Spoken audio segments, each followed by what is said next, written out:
It's a pleasure that Professor Juncheng will be giving this fourth lecture, and we've been enjoying his lectures. And just to remind you that he's from the Department of Mathematics at the University of British Columbia, and this is a part of a lecture series here at the University of Tennessee. And he's giving us a series of lectures on the topic of Introduction to Gluing Methods and Applications. And today, this is the fourth lecture. And it's our pleasure to have him here today. And you could go ahead and start. Thank you very much. Oh, thank you for the introduction. So this is my fourth lecture. So the main theme of this lecture will be a parabolic gluing method. So I hope I will introduce the so-called inner-outer gluing scheme and for the energy critical Fujita equation. So this is what I'm going to do today. But first, let me try to recall the famous picture we had the last time. So this is so-called inner-outer gluing scheme mechanism. So we take an equation and we decompose this equation into two problems, outer problem and the inner problem. And we assume that we can solve the outer problem first, and then I assume there's some property of the outer problem, the inner problem, sorry. And then we solve the outer problem, we plug in this problem into the inner problem, and this becomes a loop. And so for the inner problem will become non-local. And then we use the infinite dimensional reduction to solve the inner problem. And then this will reduce to some Jacobi equation, which we can solve by geometry. So this is the inner-outer gluing scheme. So I will discuss a few applications, and this inner-outer gluing, because this is important applications, and because I think this you can see the scope of the application and some new developments. Okay, so the first application, actually, we developed this method in the so-called in solving the so-called de Giorgi conjecture. So so the de Giorgi conjecture is a conjecture made by de Giorgi in 1978, and the conjecture says if you have a solution to the Alencon, which is monotone just in one direction, right? Then you must be one-dimensional. So you can write as in the one-dimensional variable. So at least for dimension n less than to 8.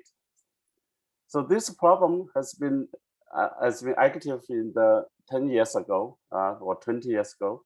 First proved by Kusup and Gray in 98, the dimension 2, and Ambrosio and Cabret in dimension 3. And the Safin solved the problem after dimension 8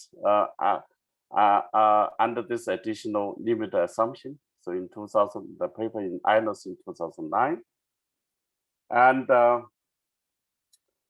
And we solved the problem in the high dimensions, okay, dimension n greater than 9. So we prove there's a counterexample for this conjecture. So we construct a counterexample. So what is the counterexample? So the counterexample is based in geometry. It's a Bambert-de Giorgi minimum graph in dimension 9. Okay, so in dimension 9, and Bambert, de Giorgi, and Giorgi, they constructed a minimum graph. Okay, so this is a minimum graph equation. So use this minimum graph, and then we use the infinite dimensional reduction method as I introduced last time. And then we can reduce the problem to the problem on minimum surface on this minimum graph. And to solve the so-called Jacobi equation for this minimum graph, we need global estimate for the derivatives and the Jacobi analysis of Jacobi orbit and the Jacobi field for this minimum graph. So half of the paper will be this method, and another half will be the Jacobi orbit. Okay, so this is the first application. So the second application, which is I found it quite interesting, that it's been active lately in the last 3 years. Okay, so we have seen that somehow the Alencon equation is like a minion of a minimum surface. So we just follow the minimum surface. It's like whatever you have minimum surface, you have in the Allen count. Right? But this is, so the question is, are there any difference between Allen count and the minimum surface? Right? Okay, and there's a key difference.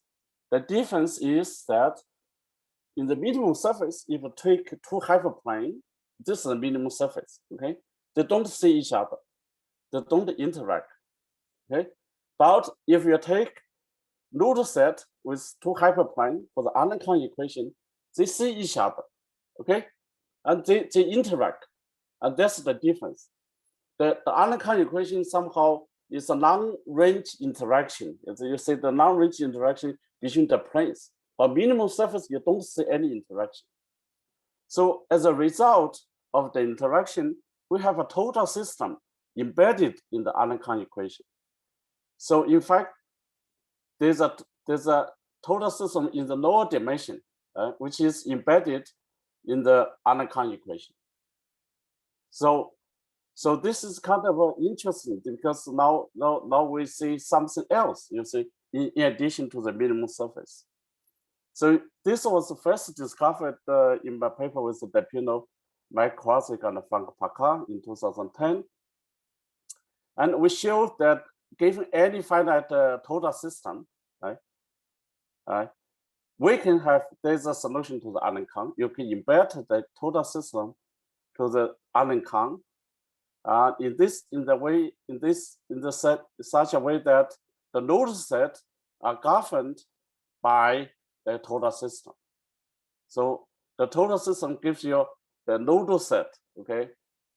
So for example, this is like five total system, and you say 5 caps, and they represent the node set of your solution.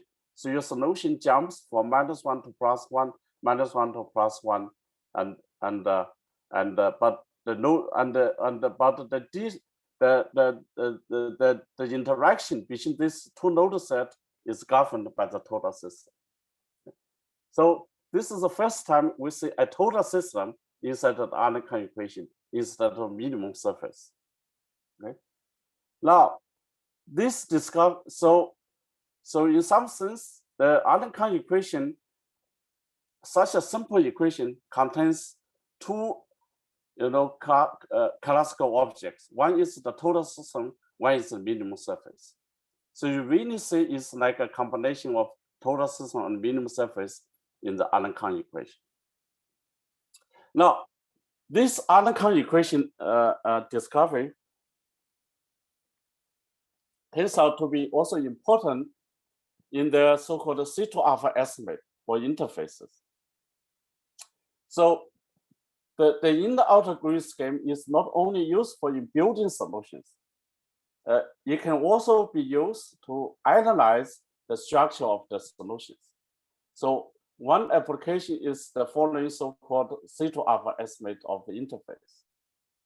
And this is the question we want to answer. Suppose we have a stable solution to the Allen count, okay, in some bounded domain or in the whole space. And we assume that the node set uniformly C1 alpha, okay? So you have C1 alpha convergence. And the question is, can we get a C2 alpha convergence? Now, the C1 alpha convergence for stable solution has been proved recently by Tanagawa and Rikawa Masakura for stable solutions. So, but the curvature is a C2 object. We really want to see the curvature converge. So we want to have a C2 alpha convergence. And I solved this problem with Kenny Wang 2 years ago. And we solved this question, and the result is the following. So suppose we have a sequence of stable solution to Allen count, okay, and suppose the node set uniform in C1 alpha, okay, so you have C1 alpha convergence. Then for dimension n less than 10, we can prove C2 alpha convergence. So we can go from the C1 alpha convergence to C2 alpha convergence. Right? And the dimension 10 actually is optimal. So in dimensions 11, and there's a counterexample by Agudelo and Manuel de Pina myself in 2016. And you have a stable solution with 2 layers, okay, which are not C2, which are not C2. So using the C2 alpha estimate, and we can give a classification of a finite Morse index solution R2. And so actually we finished this paper first. And so if you have a finite Morse index in R2, so means you only have a finite number of unstable eigenvalues. Then we prove that the solution must have finite energy. So it must have finite many ends. So finite energy means finite energy. So the key estimate we have is that we have C2 alpha estimates, which gives us the capture estimate, right, for the capture operator. So for the nodal set. So how to prove this? What's the main difficulty? The main difficulty is that there could be more and more connected components, many of the nodal set, and they collapse. Okay, so this is called a higher multiplicity case. So you have, in fact, sometimes you have infinitely many layers of nodal set, and they collapse at the same place. So how do I analyze this? Okay, so I analyze this by looking at the interaction of the layers. Okay, so first we have a C1 alpha bound for the solution. So we can write the solution locally as a graph, the nodal set. And then we prove that there's an interaction between different layers of the solutions. And that the interaction is given by kind of a total system. So the left-hand side is the Minkowski operator, and the right-hand side is the exponential interaction between the different layers. Okay? So how do we get this? How do we prove this? So we prove this by reverse inner outer green. Okay? And since I don't have time to discuss this, because this is a very useful method to analyze solution, let me just tell you what is the key idea. The reverse inner outer green scheme. So we use the inner outer green scheme in a reverse order, right? And we already have a solution. So we decompose the problem as before in 2 problems, the inner problem and the outer problem. And we first estimate the inner problem. But of course, the inner problem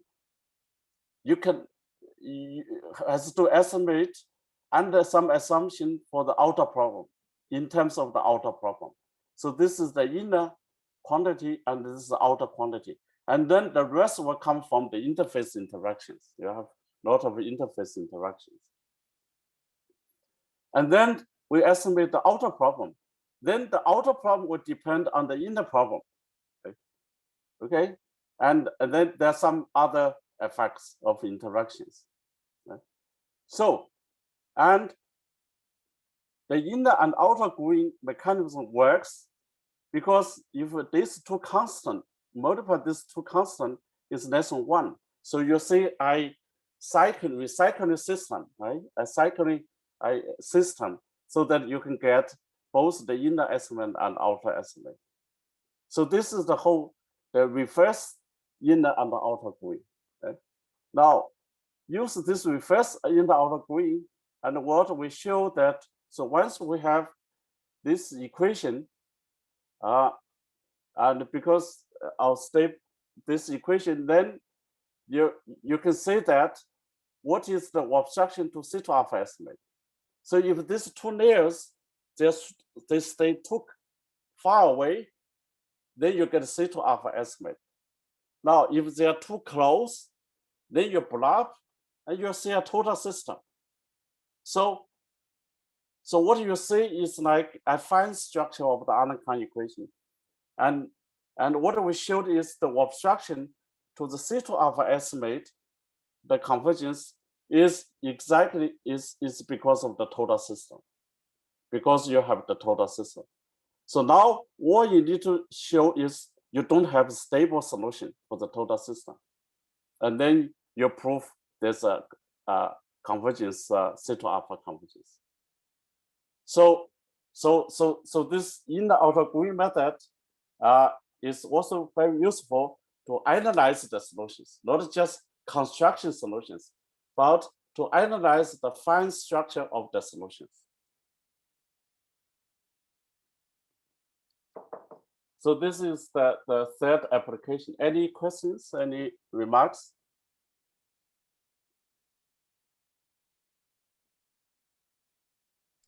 I have a question. Yeah. You have the earlier slides. Yeah, basically the red part you do have it here. Maybe further back. I want to ask you if I understand correctly. Yeah. One more slide, probably.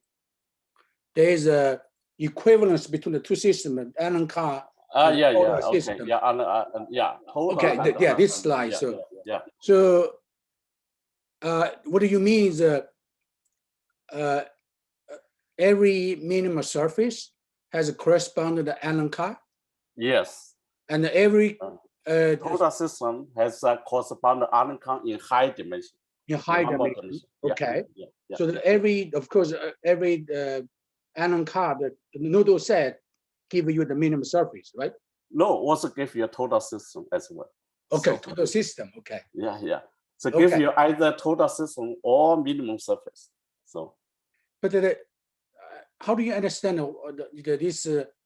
So many minimum surfaces, all of them are characterized by Allen Carr equation. No, not characterized. This is embedded, so it's embedded. Yeah. So somehow, if you want to study Allen Carr, you have to study the interaction, the total system and the minimum surface. You cannot just study the minimum surface. Oh, I see. Got you. Thank you. Yeah. Okay. So the last application I want to say this is important because it's the how to deal with the resonance phenomena. Okay. So let's return to the model problem in lecture 1, right? Remember this model problem in lecture 1, the nonlinear Schrodinger equation. Right? And in lecture 1, we built a solution with the spikes, right? So they correspond to points. Okay, these are the ground states. We build a solution by using the ground state. And you can ask, what if we don't use that many solutions to the limiting problem? Not just ground state. You can have a lower dimensional ground state. Right? So there are many solutions to this problem. For example, you just take one more dimension less, you take the ground state, you have another solution. So what if we use the lower dimensional ground state? So in this regard, the Amposetti and McKelvey and Lee, they conjectured that in 2003, that if you use lower dimensional profile, not the ground state, you're going to see some minimum surface, okay, of core dimension m minus k, okay, minimum surface of core dimension m minus k, and the conjecture is if you have a non-degenerate stationary compact minimum surface core dimension m minus k, and for this volume, okay, for this volume, then there should be exist a solution, okay, to the nonlinear Schrodinger equation, concentrating on the compact surface, at least along a subsequence. Okay? So why we need this subsequence? And we first solved this with the Manor-Depina and Microsik in 2007, and for k equals 1 and n equals 2. So this is a geodesics, non-degenerate geodesics, and we found that we need some gap condition for the problem. So there's a gap condition coming to solve the problem. This problem is highly resonant, okay, resonance problem. And later, there are other works which completely solve the whole this unprecedented Markov-Linear conjecture, but they all need the gap condition. So why do we need this gap condition? If you look at the one-dimensional profile, and you're going to see an unstable eigenvalue, we call lambda 1, which is unstable, right?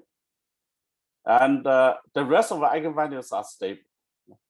Now, if we put this unstable eigenvalue periodically in 2 dimensions, but periodically in Y, then you're going to see eigenvalues for this 2-dimension problem will be the 1-dimensional eigenvalues minus the epsilon square n square, which is the period.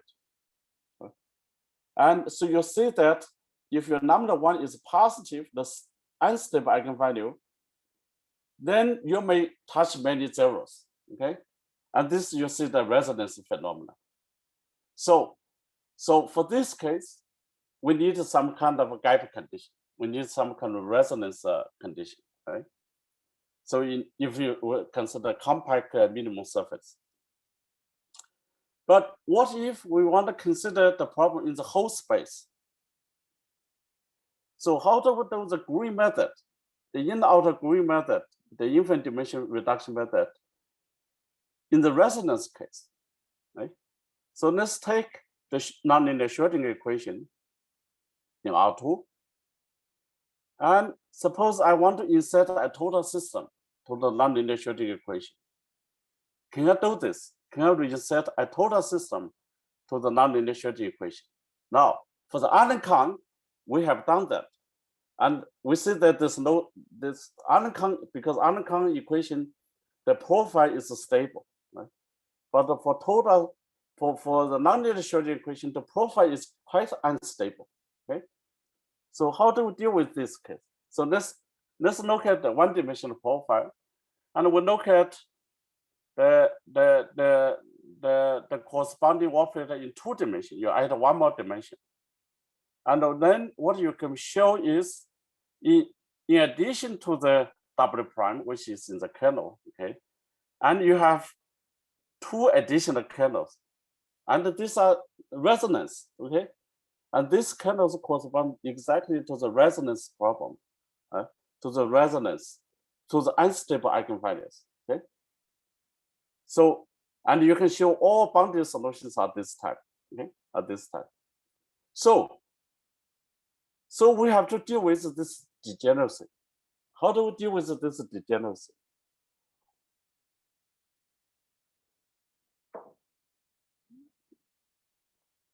So to deal with the additional degeneracy, so the key idea is to use the so-called Dancer's solution.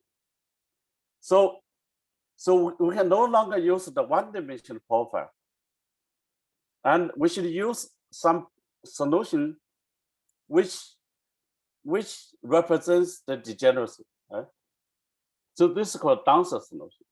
So Dancer's solution are solutions that periodic in one variable and decay in the other variable, okay? Decay in X, but periodic in Y. And so for some special period, Dancer in 2001 constructed a solution in the symmetry class, right? And so you have a special period, you have this bifurcation, right? And using the full symmetry of the equation, and so your Dancer solution actually contains 2 parameters, delta and tau, and this corresponds exactly to the 2 degeneracies, okay, to the 2 additional kernels. So instead of using Wx, we use the Dancer solution, okay, as our building block. We use this Dancer solution as our building block. And using the Dancer solution as a building block, we can now insert the total system, right, into the nonlinear Schrödinger equation. Right? Now we can prove this total system, this is 4m dimensional. Okay, this should be m, not this should 4. And so each of the profile, the solution profile, will be given by the total by dancer solution with 2 parameters, theta and the tau. And the okay, of course the not the nodal set. This is the critical point set. The point where gradient equals 0 and is governed by the total system. So, and it's an important property is to important thing is to determine these 2 dancer parameters, and this involves a lot of computations, and the dancer parameter will be determined by the total system. So the take-home message here is that even for problems with degeneracy, with resonance, the inner-outer gluing method, the infinite dimensional reduction method, still works, but you have to use a different profile. Okay, you have to, and in view of the degeneracies, you have to use a different profile. So this is the last application of the inner outer gluing method for the elliptic cases. Are there any questions? Any remarks?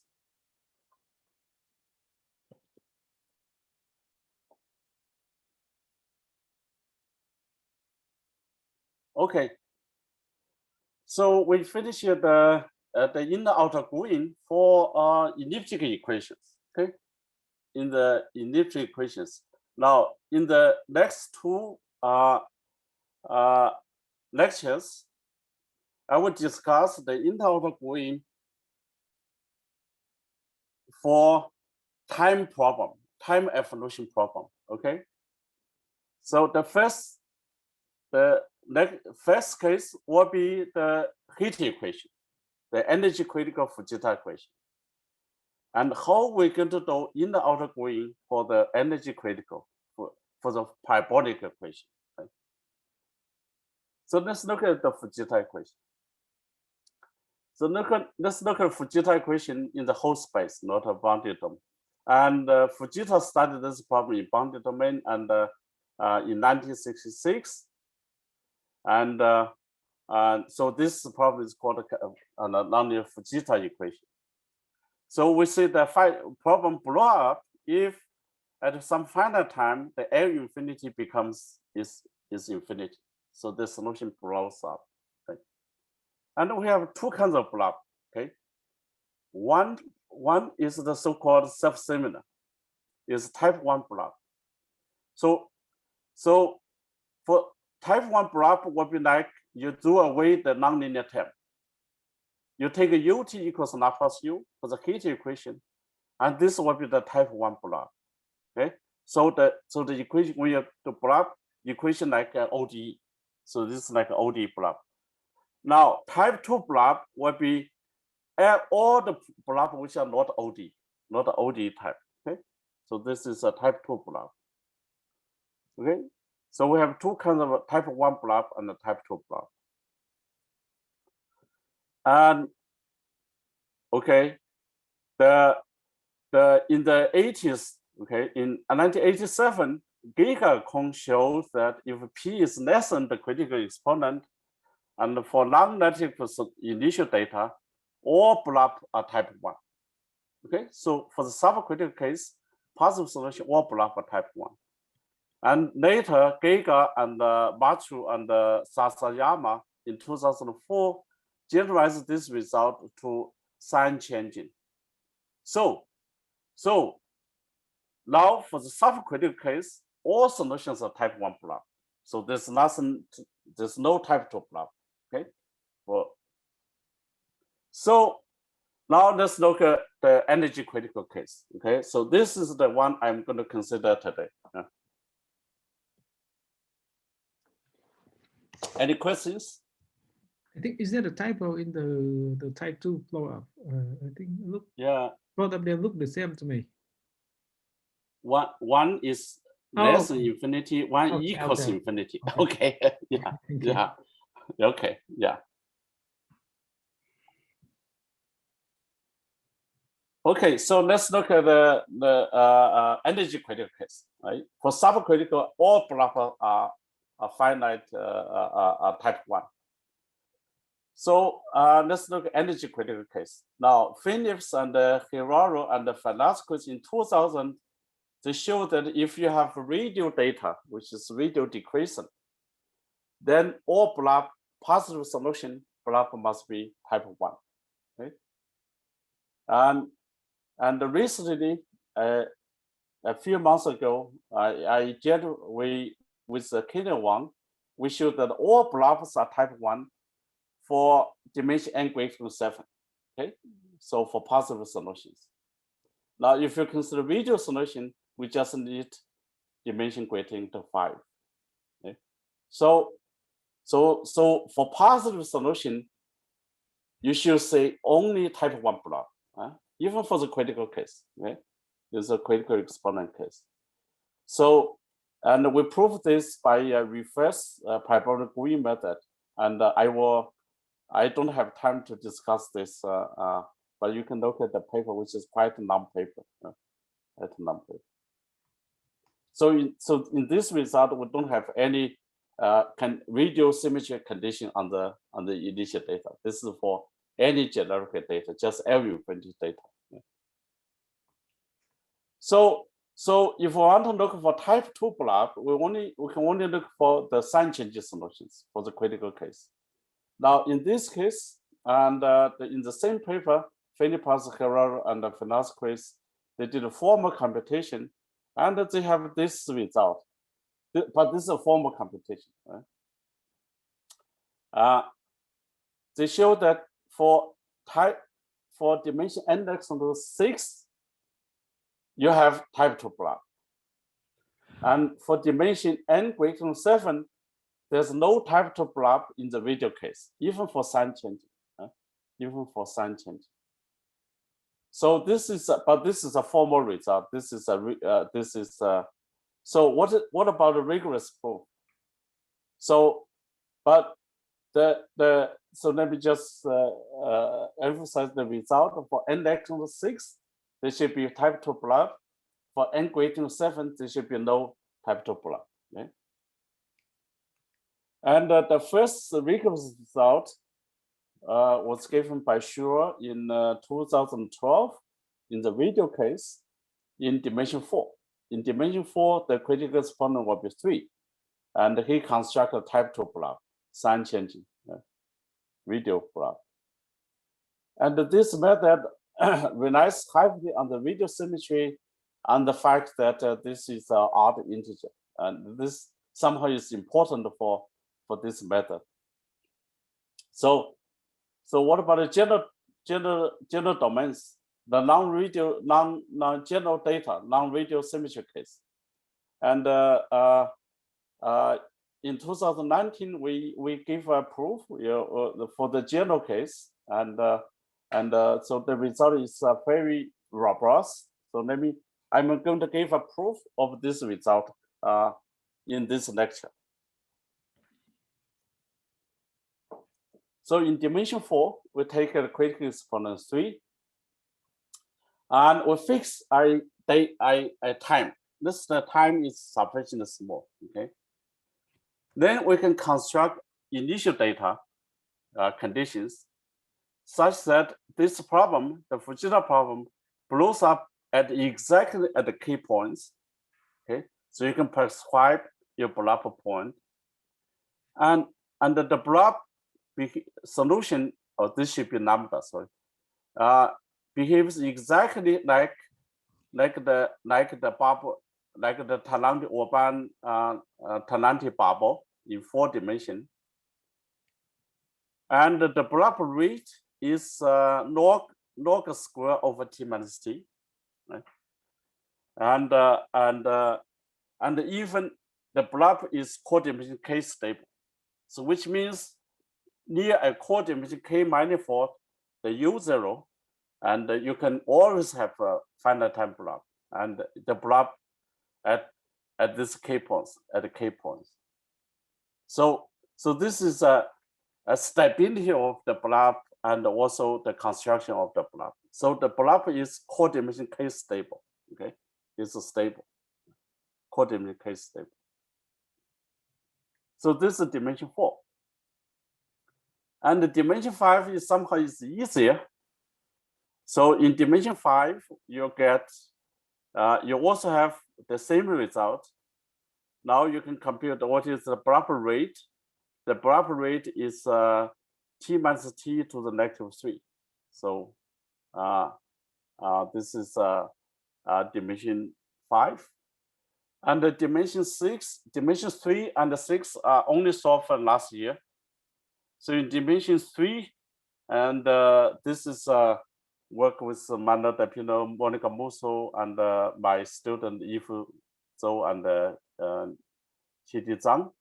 And we can construct all this discrete. This for any integer, there are blob solutions which is like t minus t to the minus k.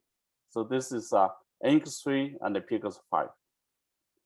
And Harata and proof dimension 6.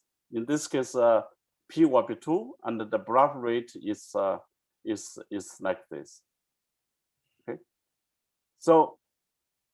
So by this result, we have now a complete construction in dimension n less than equal to 6. Okay, less than equal to 6.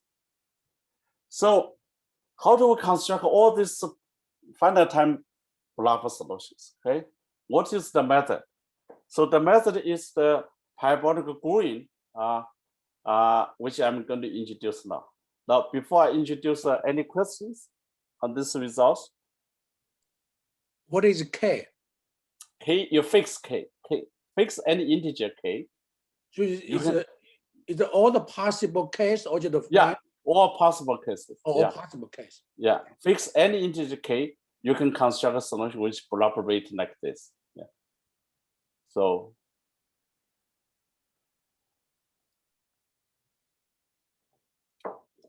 I will discuss, introduce the so-called parabolic growing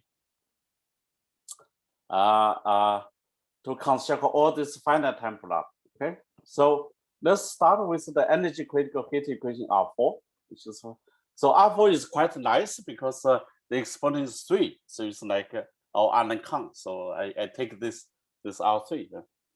So the operator we're going to consider is minus ut plus Laplace u plus u to the power 3. Okay?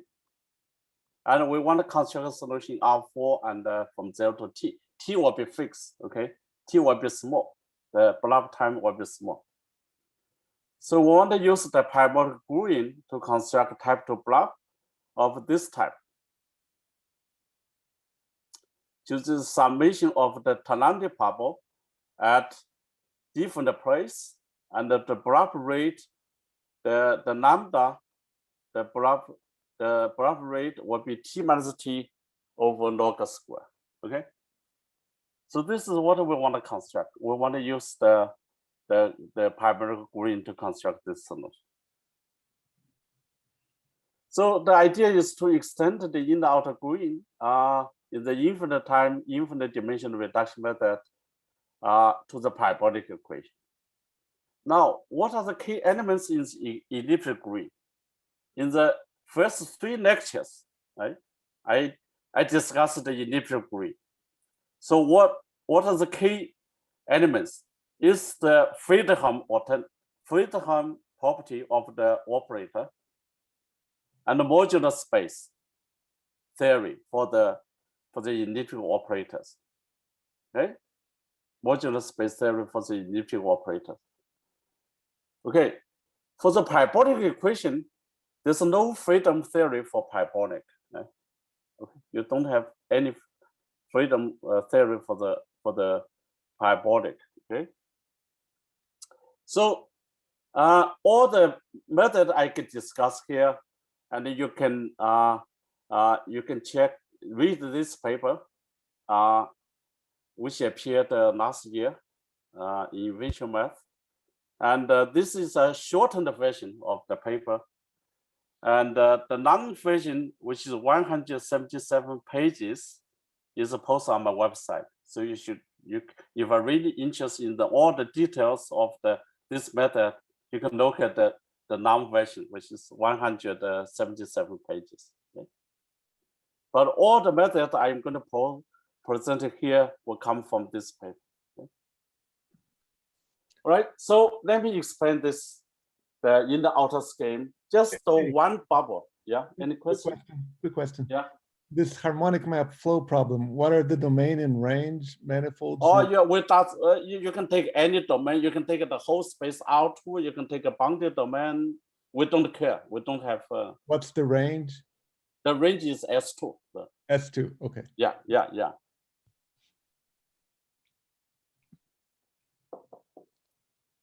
Okay, so let me explain the in the outer scheme for this energy creating equation R4, and let's do a K equal 1.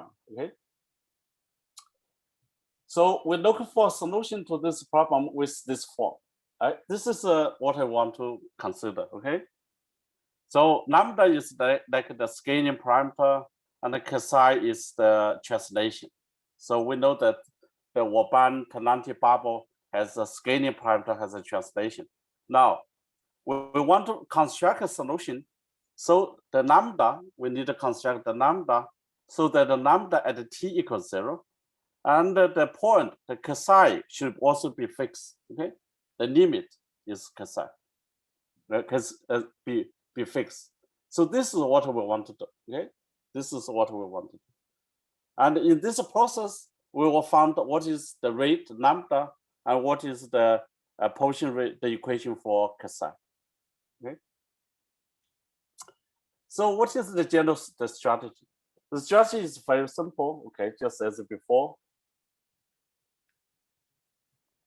We construct a good approximate solution that depends on the parameter lambda and the Xi. And we construct a general solution, which is just a perturbation. Okay, so then phi is smaller than U0. Okay, by linearization. So by linearization, this problem is very simple. It's the linearized operator with a parabolic and with some error terms and the nonlinear terms. Right, so we need to solve this problem. Okay, so we solve this problem by inner outer grid. So how do we find this phi? Okay, how do we find this next order? So we found a phi as, remember, in the lecture 3 we discussed in the interface problem. So we divide the problem into inner problem and the outer problem. So for the parabolic, we do the same thing. We write the solution as usual, the first approximation, for some cutoff function. And the phi is the inner problem, psi is the outer problem, right? Okay. Now I have the cut in the scale, which is r times lambda, because my inner scale is lambda. Okay, inner scale is lambda. So phi solves an inner problem, and I only need to solve the inner problem in the inner region. I don't need to solve the inner problem in the whole space. Okay, I only need to solve in r times lambda. R may be large. R will be large. Okay, and the precise solves the outer problem, and eta is the cutoff. Okay, so this is what I'm going to decompose my problem into an inner problem and outer problem. Right, so it becomes a nonlinear parabolic system. So this is the inner problem, like we did in the lecture 3. Okay,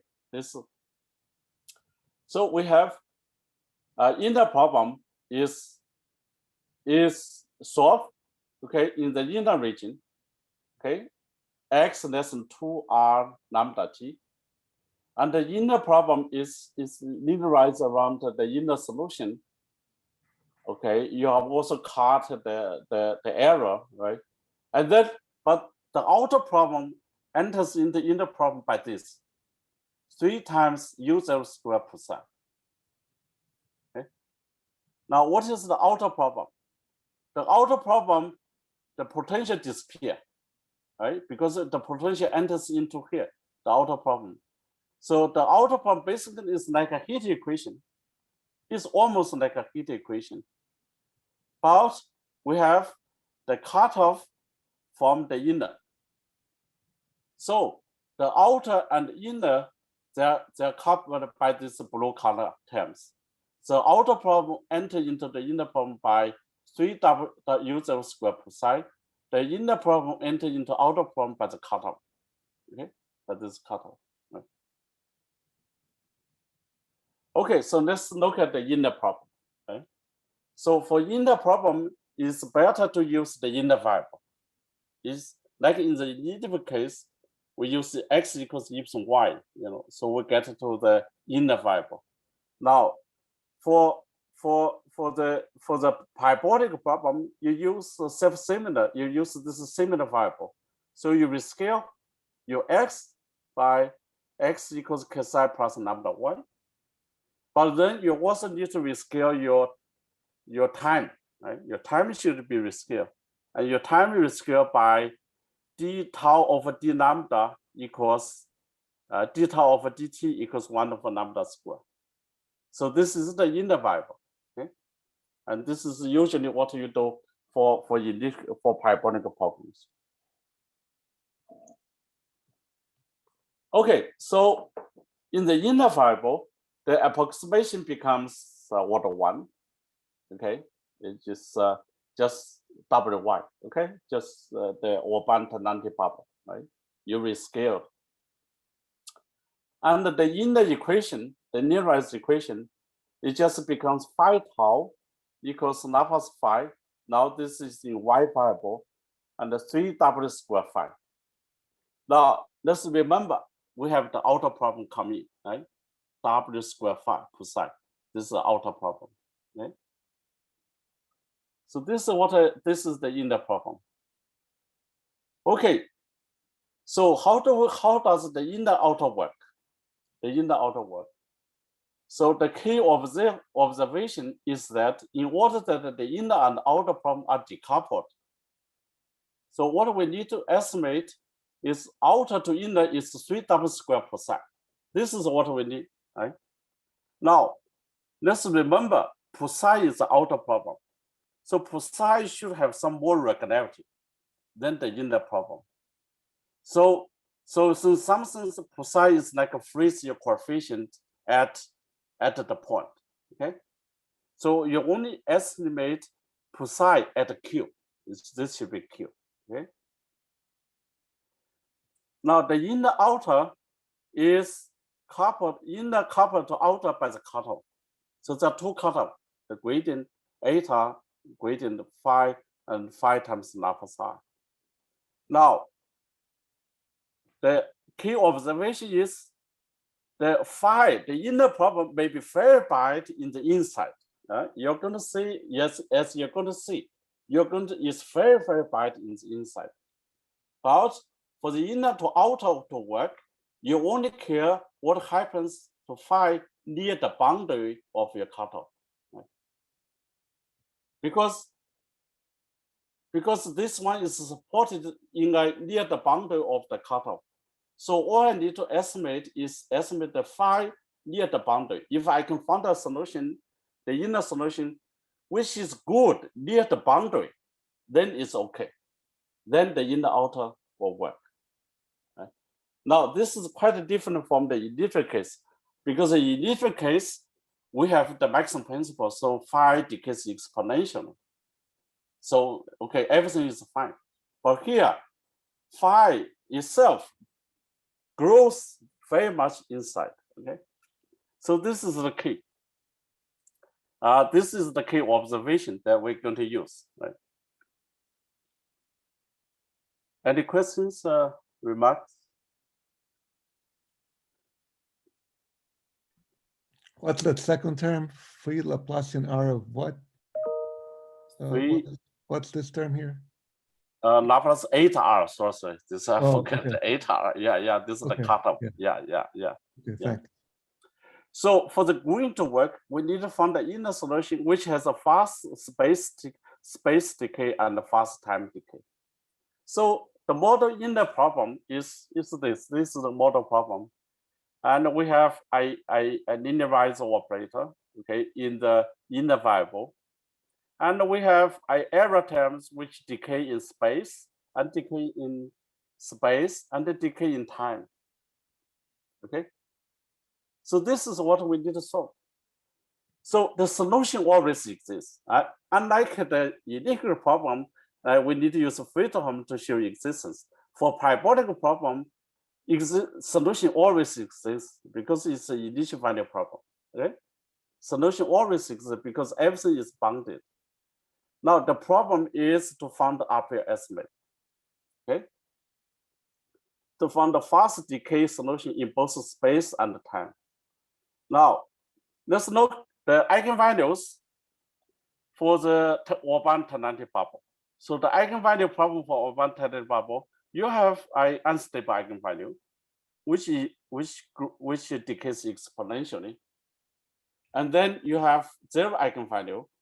The zero eigenvalue has 5 paths. The first 4 are translation modes, and the last one is mode 0, which is scaling. Okay? And the rest of the eigenvalue are stable eigenvalues we don't care. Right? So this possible eigenvalue corresponds to instability of the blob. That's how we get the core dimension K blob. Right? So the question is, can we find a solution with fast decay in both space and time? Only inside the self-similar regime. We don't care outside the self-similar regime, right? Because our solution is carved inside R. Okay? So initially, this is achieved by Friedholm, but for parabolic, there's no Friedholm. So, but in fact, the reason I choose this problem is the worst, okay, in all the problems, right? This problem is, okay, why? So there are many difficulties. First, how to deal with the unstable eigenvalue, which corresponds to the instability of the blob. And the first difficulty is your kernel in dimension 4. This kernel, which corresponds to scaling, is not even in L2. Okay, you check, you miss L2 by law. So there's no L2 theory. You cannot use L2 theory to solve this the parabolic problem. Okay, this is not L2. And secondly, the error, the first error itself is not in L2. It's slow decay. Okay, you compute the first error, and what you found is a very slow decay, which is just 1 over y squared. Now, you cannot even solve this problem with elliptic because the decay is so slow. Okay? It's not L2. So how do we solve these two difficulties? So let me first show you how to solve the slow decay error. Okay? So the slow decay, the first error you get is the slow decay because it decays just like 1 over y squared. So what we need to do is correct this slow decay with a global term. We need to solve a heat equation and with a slow decay. And so we need to add this heat equation. Using Duhamel formula, you can solve this problem. You can solve this by self-similar. Okay, solve this problem self-similar. And you add this term to the initial approximation. Then the new error will have faster decay. Okay. So what is the new problem now? The new inner problem is phi tau equals Laplace phi 3w squared phi, and you have w squared phi 0 tau lambda plus cosine. So let's call all this is error terms. Okay, everything here is the error terms, but the key error here is this term. right? You have one from the outer problem, and one global term from the inner, right? It turns out that your lambda, your equation for lambda is precisely determined by these two terms. And you're going to see how you get this lambda. The scaling parameter lambda is precisely the combination effect of your outer problem and the combination effect from the inner problem. Okay? So that's why I single out this term. Right? So let's try to solve the inner problem. Okay. So we solve this inner problem by Fourier mode expansion. So let's look at the mode 0 and mode 1 to 4, which is translation modes, and then higher modes. So let's solve the problem mode by mode. Okay. So let's look at mode 0. The regional symmetric. Assume everything is regional symmetric. Okay. And so what the result is the following. So so we want to solve now you cannot solve this arbitrarily, because then we need some orthogonality condition for the error. Okay. So let's assume everything is regionally symmetric. Okay. Everything is regionally symmetric, and with orthogonality condition. Now, and also we need to prescribe our initial condition in the Z0, which is the unstable direction. So we also need to choose the Z0, the initial condition. So what is the main result for the linear theory for the mode 0 is the following. Suppose I have H, which is decay in space, in time. Then the result is that for sufficient large R, we can find both phi and Z0. Okay, we can find phi and Z0. Now let's look at this. Right, this is phi. You have time decay. Fine. Okay, time decay is like H. But for space, you see that inside is R to the 4 minus sigma, which is really, really bad. You lose a lot of R's, okay, inside, okay? But once you're near y equal to R, you see that this is good, right? This has a little bit of decay, right? So let's look at this term, right? The inner-outer coupling. So for y order 1, this is really bad. This is you lose like R to the 4. Okay, very big, right? But near the boundary of BR, you have a little bit of decay, which is R to the minus sigma. This log R is missing. And this is good. This part shows that you can do in the outer green. Okay? But the first part creates a huge problem for the nonlinear terms. Remember all the nonlinear terms inside. And since we have to take the cutoff far away to gain regularity, in fact, our cutoff is like tau to the 1/3. The best cutoff would be like tau to the 1/3.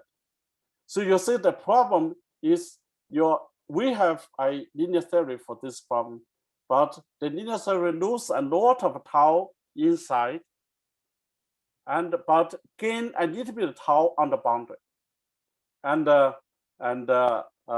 Okay, so I think I will stop here today, and so next time I'm going to show how we can find this solution, how we do get this solution, and how do the other modes. We have mode 1 to 4, and now for other mode is quite fine.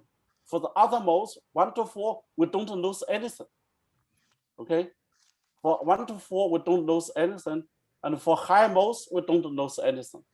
So the only thing, the loss of the regularity, they come from the mode 0, and which I'm going to explain next time. Okay, so I think I finished today. Yeah, I will continue next time to do the linear theory, and then I will discuss the green method for the Euler equation next time. Yeah.